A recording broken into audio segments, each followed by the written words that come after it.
Bonjour à tous et merci pour l'invitation. Donc Franck Amalric, je suis directeur général d'une société qui s'appelle Medusims, qui produit des simulateurs médico-numériques ou serious games dans la santé à destination des professionnels de santé. Et donc je vais avoir apporté un éclairage sur la question, sur ce qu'on a vu ce matin, sur la diffusion, etc., d'un point de vue donc d'un éditeur. Et en particulier, je vais vous parler l'expérience que je vais relater, c'est avant tout sur deux types de simulateurs. Un premier qui existe maintenant depuis 2 ans, qui s'appelle 3DSC1, c'est un simulateur médical numérique qui est sur le sauvetage au combat, qui est à destination de soldats, donc de troupes. La problématique, c'est que tout soldat de troupes doit être capable de faire les premiers gestes d'urgence. Et donc il y a à la fois une problématique de formation initiale et une problématique de maintien des compétences dans le temps. Donc ça, c'est un simulateur qui existe depuis maintenant 2 ans et qui est utilisé dans l'ensemble des régiments de l'armée de terre. Donc il y a des leçons qu'on peut apprendre, même si l'armée de terre ne partage pas énormément d'informations, mais des leçons qu'on peut apprendre sur la diffusion de cet outil-là. L'autre projet, c'est un programme qui s'appelle PerinateSims, qui est un programme sur les urgences obstétricales, qui est diffusé aux maternités, aux écoles de sages-femmes, donc à la fois en formation initiale, formation continue, également au réseau de périnatalité qui font des formations dans les hôpitaux. C'est un programme, donc on a commencé par un certain nombre de scénarios sur l'hémorragie du postpartum.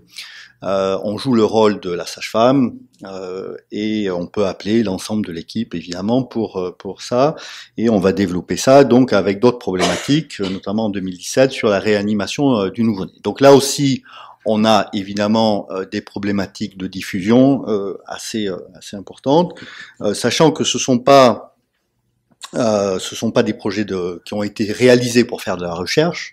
Ce sont des projets qui ont été réalisés pour diffuser ces outils-là auprès donc d'établissements qui les utilisent, et qu'on va bâtir la recherche sur le fait qu'ils vont commencer à l'utiliser. Donc on fait un peu les choses à l'envers, si je puis dire. Alors, je vais passer rapidement sur la simulation médicale numérique. Nous, ce qu'on voit. La chose importante, c'est évidemment l'interactivité et l'immersion, ça c'est assez évident, et la flexibilité qu'apporte le numérique. Donc c'est la conjonction des deux qui, pour nous, fait tout l'intérêt de la simulation médicale numérique et qui peut faire penser que ça sera une innovation de rupture. Évidemment, ça c'est complètement hypothétique à ce stade-là, mais ce que ça apporte clairement, c'est cette idée d'entraînement dans le champ de la médecine. C'est-à-dire l'entraînement suppose non seulement que vous réalisez, donc c'est l'idée d'immersion et surtout d'interactivité, mais surtout que vous pouvez le faire régulièrement. Et la grosse différence, notamment pour des raisons économiques, comme ça vient d'être rappelé, avec la simulation sur mannequin haute fidélité, c'est évidemment la possibilité de le répéter autant de fois que vous voulez. Une fois que le simulateur existe, c'est un logiciel, ça s'installe partout. Et évidemment, la possibilité de répéter est une qualité essentielle, et ça génère cette idée potentielle donc d'entraînement. Alors pourquoi est-ce que l'entraînement peut être intéressant dans la médecine ?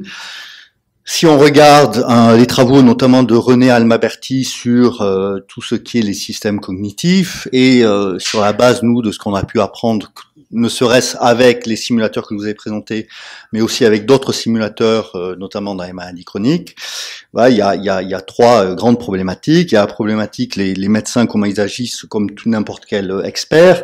Ils agissent sur la base d'une expérience accumulée, et donc ça, en certains cas, ils vont agir par routine, c'est tout à fait rationnel de le faire, c'est une économie de l'énergie cognitive que dans certains cas, de pouvoir simplement faire des gestes par routine. Quand vous sortez la routine, vous allez suivre des procédures, c'est notamment le cas, pensez à un accouchement qui se déroule de manière normale, la sage-femme, si elle a un certain nombre d'années d'expérience, va agir par routine, et tout d'un coup, il se passe quelque chose, il y a des saignements après l'accouchement, elle va se retrouver dans une situation d'hémorragie de la délivrance. C'est une situation qui est aujourd'hui très encadrée en termes de procédures à suivre en France, et donc elle va mettre en pratique ces procédures, à appeler l'équipe soignante, etc. Et puis il y a des situations où vous n'êtes ni dans une situation de routine, ni dans une situation où il y a des procédures à suivre. Vous êtes dans une situation complètement nouvelle et originale, où là, vous devez, le médecin, comme n'importe quel expert qui va se retrouver dans cette situation-là, va devoir mettre en œuvre toutes ses capacités analytiques, toutes ses connaissances pour essayer d'inventer une prise en charge par rapport à la situation à laquelle il fait face. Alors ça résume assez bien, en tout cas le point 1 et le point 2, nous, dans notre expérience, les situations auxquelles on a fait face. Alors, évidemment, un des intérêts des SMS, de la simulation médicale numérique, c'est de développer de l'expérience. Hein, vous savez ou vous savez pas que en aéronautique, hein, puisqu'on est tous pris référence à ce qui se passe dans l'aéronautique, les heures sur simulateur, donc qui sont extraordinairement sophistiqués, comptent comme des heures que le pilote passe en l'air, hein, pour la certification des pilotes. Alors, on en est. Donc, ça veut dire qu'un pilote qui s'entraîne sur un simulateur, développe son expérience comme il développe son expérience quand il pilote un avion en l'air. Alors, on n'en est pas là, évidemment, nous, avec la simulation médicale, ni évidemment avec la simulation médicale numérique, mais c'est cette idée que on va pouvoir développer son expérience. Notamment, son expérience, alors je pensais aux internes, par exemple, ou aux externes, enfin les exemples qu'on a vus aujourd'hui, ou pensez à des situations rares, où finalement, il y a des situations qu'un professionnel de santé doit savoir gérer, mais que peut-être il ou elle ne verra jamais dans sa vie.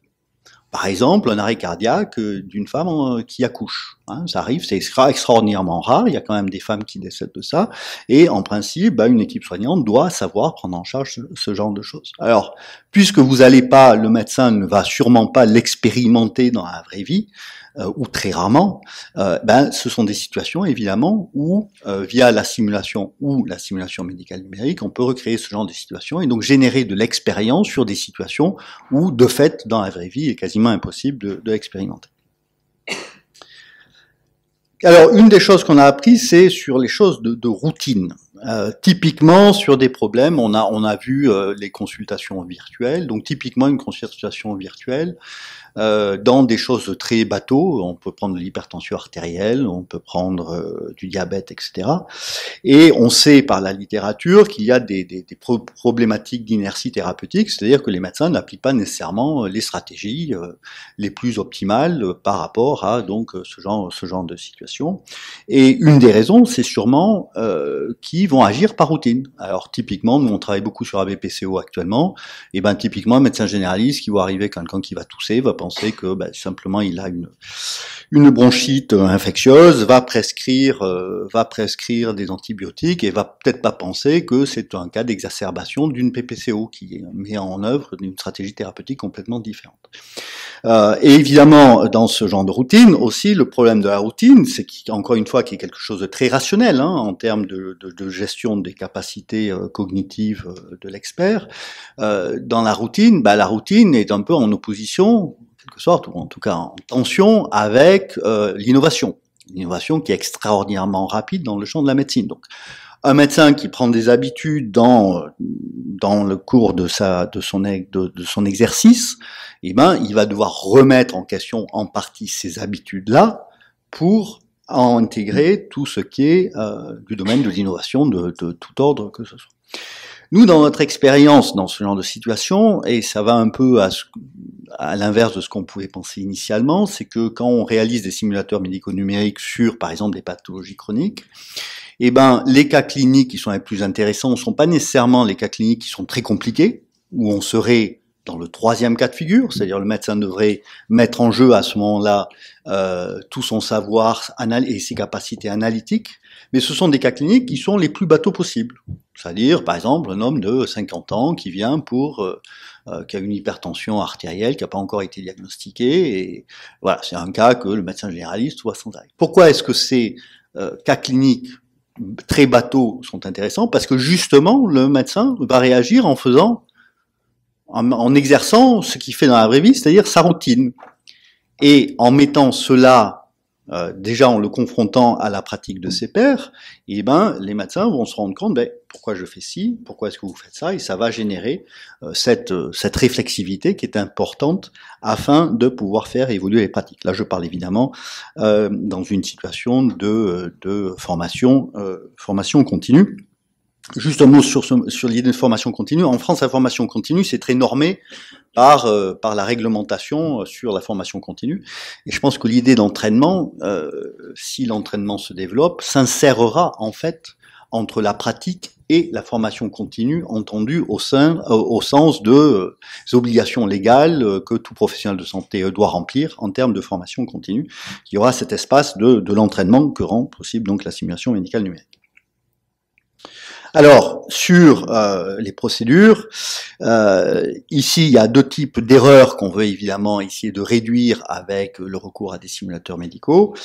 C'est les erreurs d'activation des règles, c'est-à-dire ne pas reconnaître qu'on est dans une situation où on doit sortir de la routine pour rentrer dans l'application de procédures, mais c'est également des problèmes de connaissance de la procédure, mais pas que. Et là, ce qu'on a appris, nous, qui nous a peut-être un peu surpris dernièrement, notamment dans la présentation de Perinat Sims et la réalisation donc de simulations avec Perinat Sims dans des maternités, dans des écoles de sages-femmes, etc., c'est l'importance non seulement des compétences, mais l'importance de la problématique qu'on appelle souvent les compétences non techniques, mais que là, je vais résumer avec l'idée de confiance en soi. Par exemple, dans une maternité, avec 900 accouchements par an, un anesthésiste réanimateur dit « Moi, je vois peut-être potentiellement un cas d'hémorragie de la délivrance par an. Est-ce que, en prenant soin d'un cas par an, est-ce que je peux dire que je suis compétent ?» Alors, je pense pas qu'il disait ça en disant « Je connais pas les recommandations du GNOF et l'algorithme de prise en charge », parce que ça, évidemment, il les connaît. Hein, si on lui pose la question, je pense qu'il saura exactement ce qu'il faut faire, à quel moment, etc. Je pense qu'il disait ça dans l'idée, est-ce que je vais être capable, le jour J, là, à l'heure H, d'exercer ces compétences-là, et de pas être pris, par exemple, par la panique, ou par des choses comme ça, ou par un processus de sidération. Hein. Et ce mot-là de sidération et de panique est revenu très souvent. C'est-à-dire notamment dans les petites maternités. Alors dans les grands CHU qui font 4000, 5000 accouchements, ils vont dire, nous, l'hémorragie de la délivrance, c'est presque pas du quotidien quand même, mais on en voit beaucoup, donc la problématique se pose pas là. Par contre, dans les petites maternités, ou pour les étudiants, évidemment, qui n'ont pas encore eu l'occasion d'en voir, cette idée que non seulement ils vont exercer leurs compétences, c'est-à-dire leur connaissance de qu'est-ce qu'il faut faire dans l'algorithme, mais aussi développer leur connaissance de la connaissance des compétences. D'accord ? Donc c'est pas simplement je sais faire, mais je sais que je sais faire. Et ça permet de gérer et d'apprendre à gérer le processus de stress qui est tout à fait normal, mais gérer ce processus de stress au moment où ça va arriver du fait de la situation grave et urgente, de pouvoir la gérer parce que on a pu s'exercer et on sait, parce qu'on s'est exercé, qu'on a en effet les connaissances pour adresser cette situation.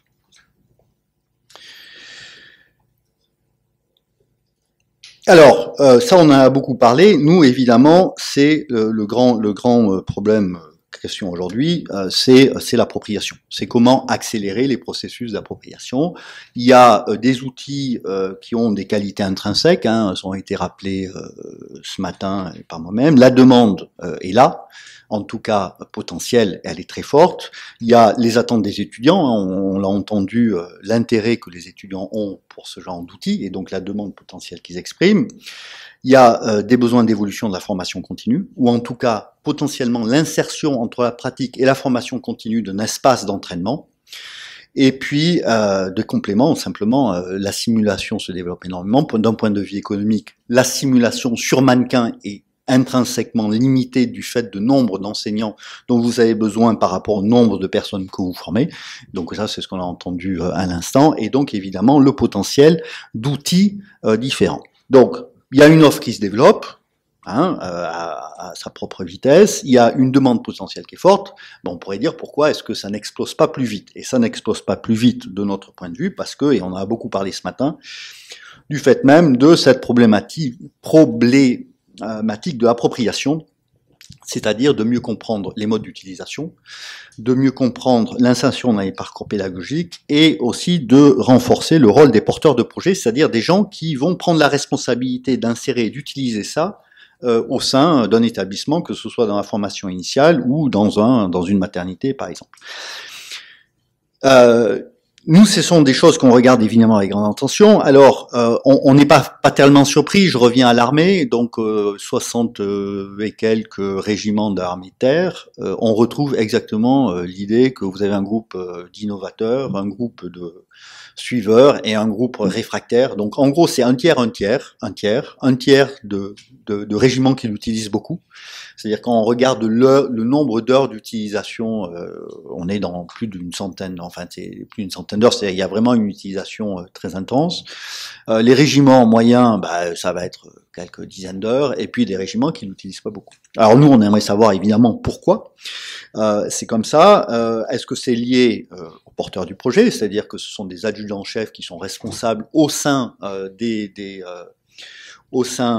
établissements, pas des établissements, des régiments, excusez-moi, de faire cette formation, mais c'est aussi de mieux comprendre comment ils le positionnent et aussi à quelle fréquence ils l'utilisent. C'est une des grandes questions, notamment sur le genre de situation que je vous ai montré, c'est-à-dire le maintien, en gros, le maintien des compétences dans le temps sur des situations d'urgence, donc dans des situations où les professionnels de santé ne peuvent pas maintenir ces compétences par l'exercice, par la pratique, parce que simplement la pratique est trop rare.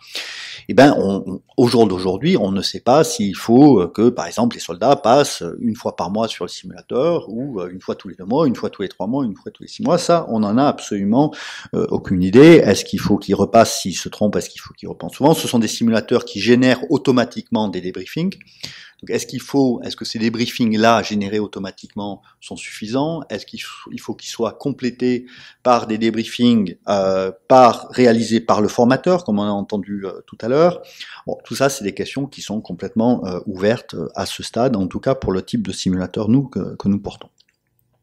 Alors, quel type de recherche est fait, en tout cas avec les simulateurs de MeduSims? Donc, il y a des simulateurs, de la recherche d'impact. Là, c'est d'essayer de voir justement en termes de connaissances, donc c'est au grade 2, est-ce que ça change les connaissances ou non? Ça, c'est plus ou moins le schéma simplifié, c'est un peu plus compliqué dans la réalité, sur l'évaluation du simulateur de 3DSC1. Donc, on a... les chiffres n'ont pas encore été publiés, mais l'étude est maintenant terminée. Et on a montré, enfin les gens de l'armée qui l'ont réalisé, ont montré que après, donc vous avez un groupe initial, vous partagez en deux, vous faites passer tout le monde sur des mannequins, donc vous évaluez les compétences à un T0, vous divisez le groupe en deux, et puis il y a un groupe qui va suivre, qui va avoir ensuite accès pendant un certain nombre de temps au simulateur 3DSC1. L'autre groupe aura accès pendant le même durée de temps donc à des vidéos. Et on refait passer les deux groupes, donc à la fin, une évaluation sur mannequin. Bon, et le groupe A, donc celui qui a l'utilisation 3DSC1, ils ont montré que c'est statistiquement significatif, la différence de compétences montrées en évaluation en T1 par rapport au groupe B. Donc, bon, ça se montre, et je pense que c'est pas un résultat très étonnant. Évidemment, c'est important pour nous, parce que ça montre l'efficacité, en tout cas au niveau des connaissances de ce genre d'outils, et ça permet évidemment de développer et de continuer à convaincre les clients potentiels et les utilisateurs potentiels de l'intérêt de ce genre de choses. Mais je dirais que pour nous, à terme, c'est pas le type d'étude qui est le plus intéressant pour nous. Et pourquoi? Parce que ce ne sont pas des études qui nous donnent des informations sur les 2 points clés dont on a besoin pour continuer à améliorer le produit et l'appropriation, c'est-à-dire 1, comment doit-on faire évoluer le produit pour en tirer tout le potentiel pédagogique, et ces études ne le montrent pas, et 2, quelle est l'appropriation, donc ces questions d'appropriation, comment les positionner, etc. Et ces études-là ne répondent pas à ça. Donc ce sont des études qui sont importantes, mais je pense qu'assez rapidement, on va passer à d'autres types d'études qui vont pouvoir répondre donc à ces questions, l'amélioration continue des simulateurs médico-numériques. Là, je pourrais faire une longue liste de points qui sont évidemment essentiels pour nous, en partant de l'ergonomie, du niveau d'immersion. Est-ce que la qualité des images, par exemple, est importante ou non? Jusqu'à quel point est-ce qu'il faut pousser l'investissement dans l'infographie pour avoir des images le plus réalistes possible. On ne sera jamais au niveau d'Ubisoft, c'est impossible. Enfin, à moins que les entreprises qui produisent ça deviennent énormes. Enfin, Ubisoft, ils ont des centaines d'infographistes. Nous, on a quelques infographistes. On n'aura jamais ce niveau-là. Est-ce qu'il faut changer l'infographie, faire quelque chose de beaucoup plus stylisé, parce que justement, on ne pourra jamais rentrer en compétition avec le niveau atteint avec Ubisoft? Tout ça, c'est des questions évidemment complètement ouvertes. Qu'il conviendrait, et l'objectif, évidemment, c'est de pouvoir mesurer l'efficacité pédagogique. Il n'y a que ça qui est important là-dessus. Sur l'ergonomie, on a vu l'importance d'avoir un moteur conversationnel qui ne donne pas une liste de questions, mais jusqu'où va-t-on également là-dedans? Est-ce que dans le choix des gestes à réaliser, par exemple, nous, dans nos simulateurs aujourd'hui, on va avoir une liste de gestes qu'on peut réaliser? Est-ce qu'il faut l'enlever et rentrer par mots-clés pour donner aucune indication à ce qu'on doit faire? Bon, etc., etc. Donc tout ça, ça mérite beaucoup de choses, et évidemment la même chose sur les modalités d'appropriation. Donc nous, la manière dont on approche ça, c'est du fait d'essayer d'abord de promouvoir l'utilisation de ces outils-là, et ensuite on va monter des études multicentriques. De fait, les personnes avec qui on travaille, qu'on voit notamment dans les écoles de sages-femmes, les outils sont utilisés de façon complètement différente. Et donc ça va être essayer de voir, de comparer finalement, de faire vivre cette diversité, de pas essayer de la réduire, mais de s'enrichir par rapport à cette diversité initiale, pour voir qu'est-ce qui marche le mieux. Est-ce que ce qui marche le mieux, c'est d'utiliser en cours pour illustrer ça? Est-ce comme c'est fait dans certaines écoles? Est-ce que ce qui marche le mieux, c'est de donner la possibilité aux étudiants de s'entraîner chez eux, et ensuite d'avoir un débrief quand ils reviennent, de le mettre dans une salle? Bon, tout ça, en fait, ça va être testé par les modalités, la diversité de modalités d'appropriation par notamment les écoles de sages-femmes et les maternités. Et c'est de ça, en menant des études multicentriques non interventionnelles, qu'on va pouvoir commencer à apporter des réponses à toutes ces questions-là, et ainsi permettre, j'espère, l'essor de ce marché. Voilà, merci beaucoup.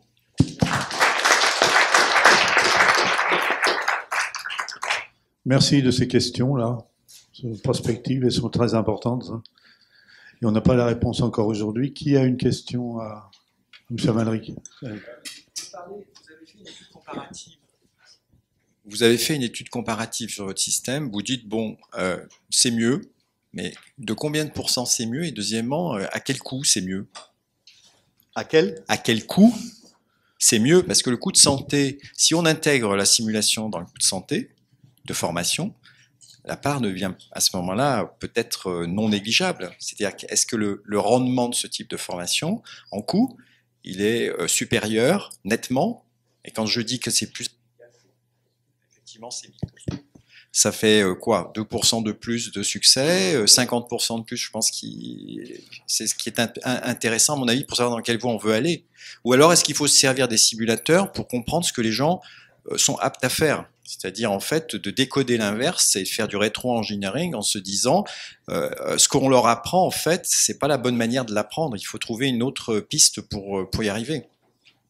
Alors, sur l'étude en particulier menée par le service de santé des armées, c'est de 2-3 points, mais je ne sais pas ce que veulent dire ces 2-3 points. Donc je ne peux pas répondre à votre question. Je ne sais pas si il y a une différence qui est statistiquement significative, mais par rapport à leurs compétences, je ne sais pas si c'est juste une poussière en plus ou si c'est vraiment significatif dans leur capacité de. Donc ça, je ne peux pas répondre parce que je ne sais pas encore cette question. Sur l'aspect économique, moi, il me semble que si on regarde le potentiel, notamment dans les maternités, on n'est pas cher. C'est pas cher. C'est-à-dire que nous, l'outil, il va être disponible à une sage-femme à moins de 100 € par sage-femme, alors que la moindre formation externe, c'est de 300 ou 400 €. Plus le fait que ça peut être fait sur place, tous les ans, sans arrêt, que toute l'équipe va pouvoir passer, etc., etc. Donc, d'un point de vue économique, si c'est efficace pédagogiquement, l'équation économique, elle est pour moi assez évidente. Alors là, j'ai pas du tout parlé de la partie évaluation, qui est évidemment très très intéressante. Et je pense que potentiellement, si les outils continuent à se développer, ils ont le potentiel de transformer complètement la formation continue en France, c'est-à-dire de créer la possibilité d'évaluer un professionnel de santé sur l'ensemble de ses compétences et ainsi d'identifier les manquements là où il devrait aller se former. Aujourd'hui, avec le système de l'OGDP, enfin du DPC, les gens, oui, il y a évaluation, développement des compétences et suivi, mais l'évaluation, elle se fait une fois que vous avez déjà choisi la formation que vous allez suivre. Donc, c'est quand même particulier. Alors que, imaginez je prends les sages-femmes, on peut imaginer assez rapidement d'avoir des scénarios sur 40, 50 situations cliniques et de faire passer chaque année un groupe de sages-femmes sur les 40, 50 situations et de dire, bon ben, vous êtes très bon sur l'hémorragie du postpartum, vous êtes très bon sur les éclampsies ou je sais pas quoi, par contre, sur la réanimation du nouveau-né, c'est pas trop ça. Bon, et là, vous avez... Donc, le potentiel d'évaluation, en tant qu'outil d'évaluation, dont j'ai pas du tout parlé, est aussi assez extraordinaire. Mais ça va évidemment générer des soucis d'ordre politique, de résistance, tout ça. Mais la technologie a quand même ce pouvoir de transformer les modalités de gouvernance simplement quand elle s'impose. C'est très important ce que vous venez de dire là. En effet, les gens choisissent ce qu'ils veulent faire en formation continue. Oui. Et ça, il faudrait une certaine part d'obligation. Très, très important, ça, je pense. Est-ce que vous avez... Oui, monsieur, pardon. Donc, une petite remarque pour l'aéronautique. On est bien d'accord qu'en général, le simulateur vole avant l'avion et que c'est normal, en fait, qu'une heure de simulateur pour un pilote compte comme une heure de vol normale. Alors que dans la santé, il y a un patient, quelque part. Oui. Sauf peut-être pour le simulateur, apprendre à servir d'un robot de chirurgie, on retrouve un peu ce parallélisme avec un avion. Après, la question que je voudrais vous poser, c'est est-ce que dans vos jeux sérieux, vous allez prendre le parti d'embarquer à chaque fois à la fois un serious game procédural et à la fois un data game pour pouvoir savoir quel est l'impact de votre jeu? Les data, parce que c'est du numérique, les données, elles sont produites automatiquement. Donc la question, c'est plutôt est-ce qu'on les exploite ou non. Mais elles sont là, les données. Donc aujourd'hui, notamment dans les maternités, nous, on offre la possibilité, ou dans les écoles de sage-femme, d'exploiter ces données-là. Maintenant, ça soulève des questions d'ordre politique interne dans les organisations. Alors, les écoles de sage-femme, c'est autre chose parce que ça, c'est la formation initiale. Mais dans les maternités, évidemment, quand on dit aux gens, si vous voulez, vous pouvez avoir les données nominatives ou non nominatives sur les performances réalisées.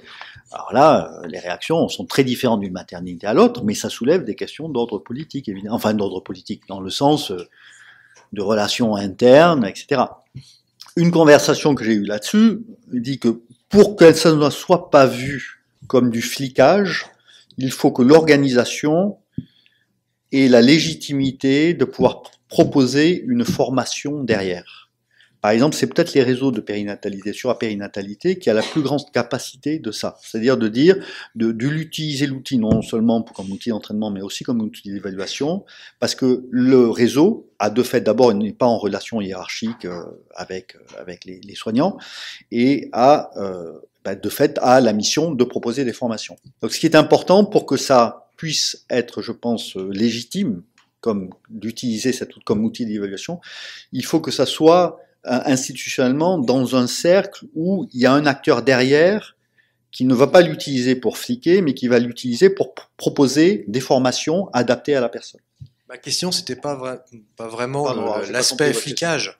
C'est le parti pris de dire plus c'est mimétique, meilleur c'est pas forcément la bonne. C'est-à-dire que parfois, il y a un trigger cognitif qu'il faut découvrir pour proposer le simulateur qui soit le meilleur possible pour un apprentissage. Oui. Et en cela, est-ce que vous allez embarquer systématiquement dans les produits que vous allez distribuer une analyse de ça pour pouvoir déterminer par un biais, en fait, quel est l'apport, quels sont les triggers cognitifs à mettre en jeu et à mettre en place pour faire des bons serious games. Vous voyez ce que je veux dire? Oui, pas le flicage. Oui, d'accord. Non, excusez-moi, j'avais pas compris la question. Je pense qu'au niveau des scénarios, ça c'est des choses qu'on est en train de développer. J'ai pas de réponse définitive, mais sûrement sur l'hémorragie de la délivrance, là où on a le plus de scénarios aujourd'hui, parce qu'on a une douzaine. Il y a des scénarios qui sont très linéaires, Hein, c'est-à-dire, on peut faire, et donc là, l'objectif pédagogique immédiat, c'est de bien voir que la personne va dérouler l'algorithme de prise en charge. Et au fur et à mesure où on développe de nouveaux scénarios, on va rajouter des éléments confondants, c'est-à-dire des choses qui vont complexifier le scénario. D'un point de vue clinique, le scénario est la même, mais simplement on donne des informations qui vont perturber en quelque sorte l'utilisateur. D'accord? Et donc, c'est de bien voir. Donc, on va être obligé, à partir de ce moment, du moment où on fait ça, de complexifier aussi le débriefing qu'on génère automatiquement. On ne pourra plus avoir un débriefing qui sera juste de dire, bon, vous avez bien mis le sac collecteur, vous avez bien fait ci, vous avez bien fait ça, mais on va aussi avoir besoin de développer un débriefing, notamment de manière, pour le dire de manière générique, par rapport aux compétences non techniques qui vont être utilisées. Donc, par exemple, on va aussi avoir de la transmission d'informations entre la sage-femme et l'anesthésiste réanimateur. Et donc, ça, à partir du moment où on rajoute ça, la problématique pour nous, ça va être de pouvoir évidemment suivre ce qui est fait, mais également de pouvoir proposer un débriefing par rapport à l'action qui est proposée. Et ça, c'est compliqué parce là, on sort de l'existence de référentiels aussi, d'un point de vue, disons, proposé par des sociétés de sages-femmes, des sociétés de savantes. Donc là, on rentre parce que, évidemment, on essaye d'avoir des simulateurs qui génèrent automatiquement le débrief, et même s'il peut être complété par un débriefing réalisé par un formateur, on essaye d'avoir des simulateurs qui soient en quelque sorte dont l'expérience va être en soi suffisante pour déjà avoir un retour sur l'expérience. Je ne sais pas si je réponds bien à votre question. Anthony, non. Par rapport à ce que vous dit avant sur la réponse, juste un petit mot, avant d'utiliser ce type d'outils comme pouvant évaluer les apprenants, il faut tout d'abord évaluer ce type d'outils et être sûr qu'on peut les utiliser comme tels. C'est comme pour les séances de simulation haute fidélité ou autres. Pour l'instant, c'est que des séances formatives et pas sanctionnantes, mais parce que d'abord, il faut déjà aussi être sûr que les formateurs et le programme de simulation a un niveau suffisant pour se permettre de sanctionner ou non tel ou tel apprenant. C'est une bonne remarque. Alors, on va commencer les évaluations sommatives. Le terme sanctionnant est fort. On va les commencer début 2017 chez nous, ça existe déjà dans d'autres endroits, mais les examens de fin de stage, de fin de cursus. Moi, j'avais juste une remarque, une question, pardon. Une de vos plaques m'a beaucoup intéressé, c'est les routines. Il faut absolument casser les routines. Et la simulation est un très bon outil pour casser les routines. On fait un scénario et on dit aux gens, mais pourquoi vous faites ça? Et ils disent, j'ai toujours fait ça, etc. Et il faut absolument... et alors, le jeu sérieux, j'ai pas d'expérience. Nous, on le fait en simulation, j'allais dire classique. Mais si vous arrivez à le faire en jeu sérieux, ça sera un élément, à mon avis, important. Est-ce qu'il y a d'autres questions, monsieur? Oui. Pardon. Il me désignait. Ah, il me désignait.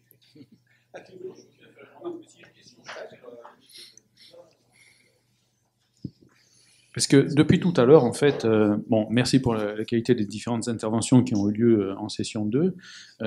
Il y a des points communs dans toutes ces interventions, c'est que, en fait, les questions qui ressortent toujours, c'est des questions liées à la pédagogie. C'est-à-dire qu'on a de beaux outils, très beaux outils, très performants, et que les enseignants se demandent comment ils vont les scénariser dans leur pédagogie.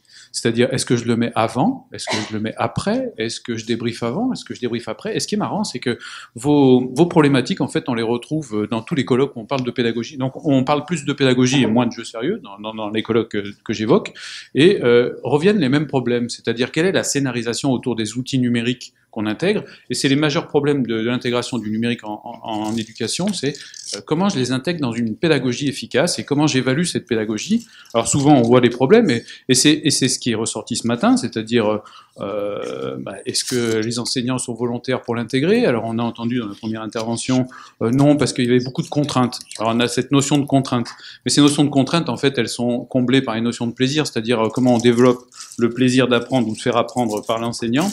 Et puis, quelque part aussi, on déverrouille des blocages, c'est-à-dire que les blocages sont souvent institutionnels, parce qu'effectivement, vous l'avez dit à plusieurs reprises, si l'outil n'est pas évaluatif, ça veut dire que si je l'intègre pour rien. J'ai l'impression de l'intégrer pour rien, parce que quelque part, à la fin, je peux pas l'utiliser en tant que tel pour aller jusqu'au bout du processus de formation et d'évaluation. Donc, quelque part, ça nécessite un changement institutionnel et de mentalité. Avant de demander à nos enseignants d'innover il faut autoriser l'innovation, c'est-à-dire c'est la partie organisation que j'évoquais dans ma présentation. Donc attention, elle est très très importante. Et puis, en ce qui concerne la scénarisation pédagogique, je vous renvoie vers le cycle de Kolb qui parle de l'expérimentation, et puis après de la contextualisation, de la décontextualisation et de la recontextualisation, c'est-à-dire un cycle en 4 étapes où, au final, le jeu sérieux trouve tout à fait sa place, c'est-à-dire qu'on peut tout à fait le mettre au début, dans ces phases faciles de découverte, faire une première remédiation sur les parties un peu plus compliquées, leur demander de décontextualiser pour aller encore plus loin et puis recontextualiser. C'est-à-dire que c'est pas un cycle en 2 ou en 3 étapes, c'est un cycle en même 4 étapes et tournant. Donc ça veut dire qu'il faut revenir sur le même processus. C'est bien expliqué par Kolb, je vous renvoie vers lui. Et en termes d'efficacité pédagogique, de rentabilité, c'est-à-dire que c'est des mots en éducation parfois qui sont un peu trop forts, qui viennent un peu trop du monde de l'industrie, parce que quelque part, un étudiant, quand il prend plaisir à étudier, il y a aussi ça, c'est-à-dire que c'est pas forcément qu'une question de rentabilité, c'est une question du chemin qu'il a parcouru pour apprendre, et quand ça passe par le plaisir, c'est pas tout à fait le même chemin. Et Michael Estora, il y a 2 ans de ça, qui nous parlait aussi de la partie onirique, entre guillemets, que l'on réveille, que l'on, en tout cas, que l'on stimule. J'avais peut-être une remarque, de toute façon, déjeuner, hein, on est là pour ça, et puis le prochain intervenant est là. Soyez cool, hein, on essaie de fermer les portes, j'ai demandé à ce qu'on élève le chauffage, mais... Mais en fait, on m'a appris qu'on avait externalisé la gestion du chauffage, et donc maintenant, ça se fait par objet connecté, Jean-Claude. Et donc, voilà, c'est ça. Et donc, ben voilà, finalement, plus personne ne s'occupe de plus rien. Et donc, tout se met autour. Voilà, je suis vraiment confus. Le café coule et on vous le servira. Je revenais sur ce que vous avez dit, Franck, tout à l'heure, sur le réseau des sages-femmes, et on va avoir l'exemple donc de l'utilisation en vrai de Périnat-Steam. J'étais il y a la semaine dernière à un colloque de la Société française de vigilance et en sécurité transfusionnelle. Et donc je faisais le tour des posters, et ça a été le propos introductif de ma présentation. Je faisais le tour des posters pour voir quelles étaient les innovations pédagogiques dans ce domaine, puisqu'il y a un jeu sérieux qui existe, hein, pour ne pas le citer, c'est Florence de la société Audace.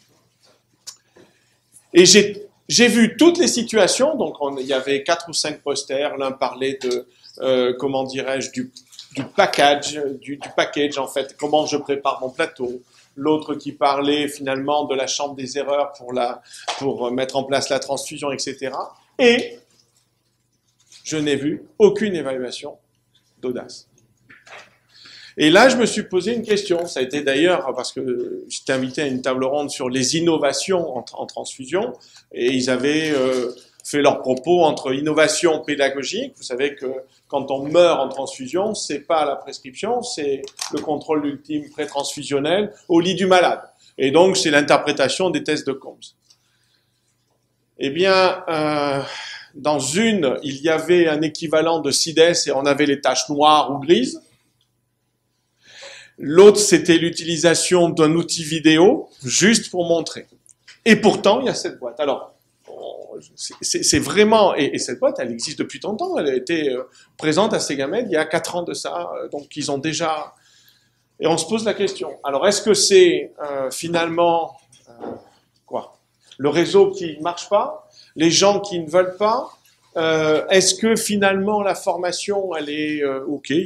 C'est un truc magnifique à Lyon, hein, et avec 10 000 fois plus de personnes qu'aujourd'hui. Ok, mais bon, il en reste encore, on va dire, à des choses peut-être que l'on peut gérer. Alors je sais pas, je me posais la question aussi avec Antonia sur...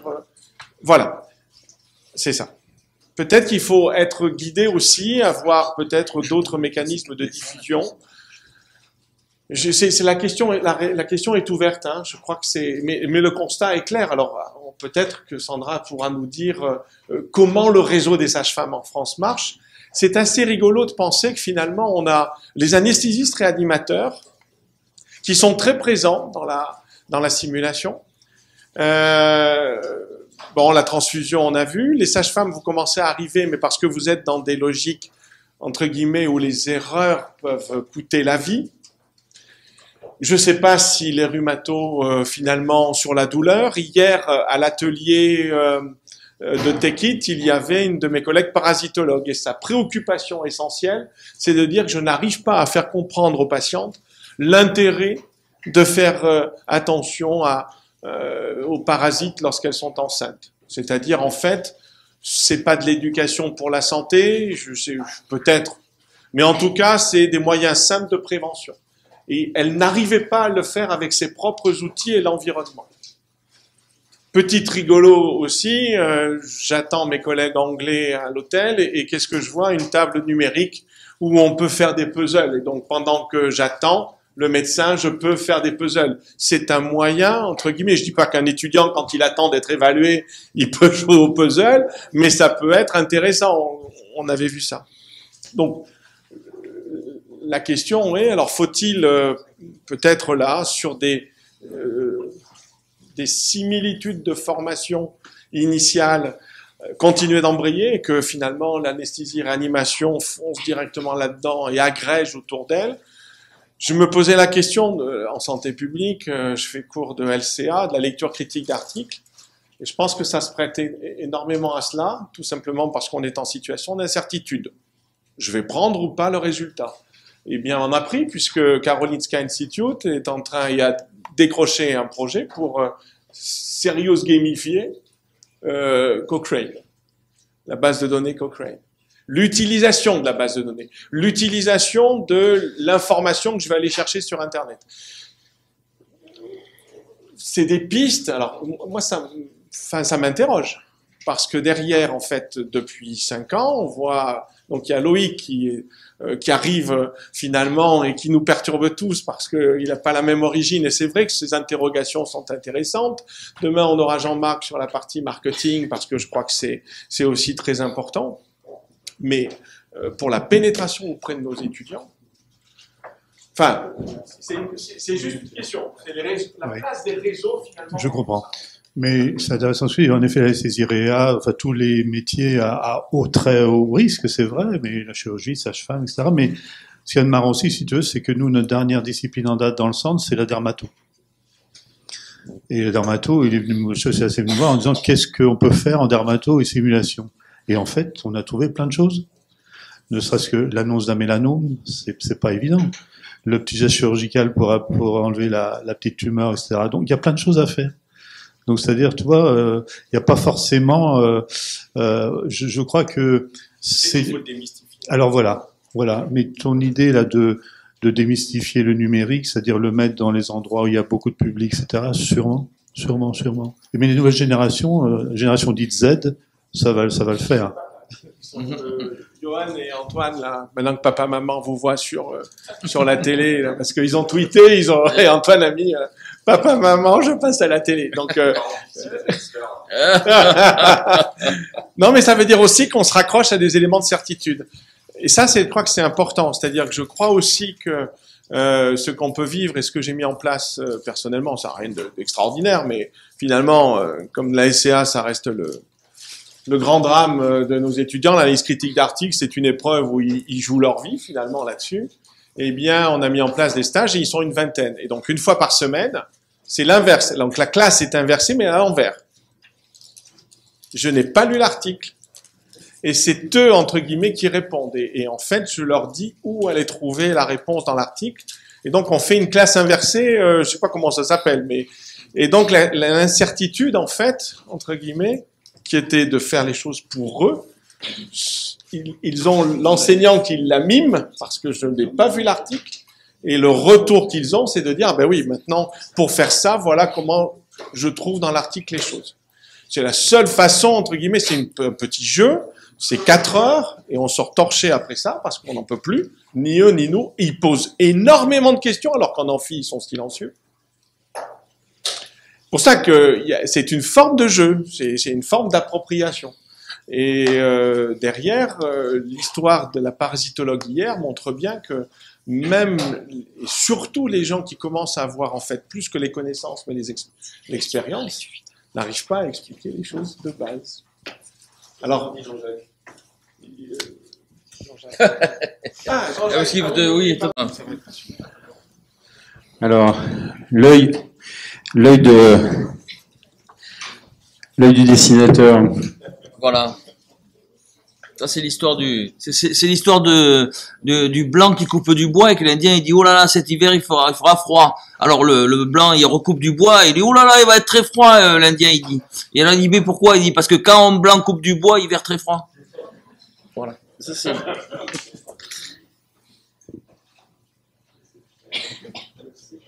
Inverse mayonnaise de trop, mais c'est pas grave.